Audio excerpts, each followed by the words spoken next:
Hello, আসসালামু আলাইকুম ভাই। আপনাদের কি অবস্থা? হ্যাঁ ভাই, অবস্থা ভালো না, অবস্থা খুবই খারাপ। জাদুঘর নদীতে আসছি কাজ করার জন্য। এখন আইসা দেখি শীতের মধ্যে আসছি সকাল 6টার দিকে। এখন আইসা দেখি অনেক ঠান্ডা। আইসা দেখি ডুবে কাজ করা লাগে ভাই। আর বউ বাচ্চা পালাইতে হয়েছি ভাই। যদি এখন কাজ না করি ভাই, বউ বাচ্চা খাইবো কি ভাই? এমন একটা পর্দার মধ্যে আছি ভাইয়া, বুঝছেন? এখন আইসা দেখি ডুবে কাজ করা লাগে ভাই জাদুঘর নদীতে, বুঝছেন? এখন শিফটিং বোধহয় নাই। এখন ভাই আপনাদের কষ্ট তো আমি বুঝতেছি, কিন্তু গাং যারা লাগছে নেতা ফেতারা তো এরা তো বুঝে না।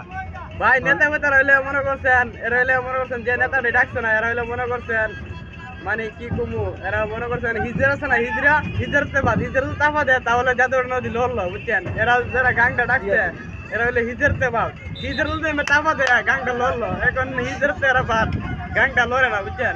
ভাইয়ের মনে অনেক দুঃখ, কারণ আমি সম্পৃক্ত বলি ভাই, মানে ওদের মনে অনেক দুঃখ যে সকালে আইসে এই গাঙ্গে শীতের মধ্যে ডুবায় কাজ করতে হয়।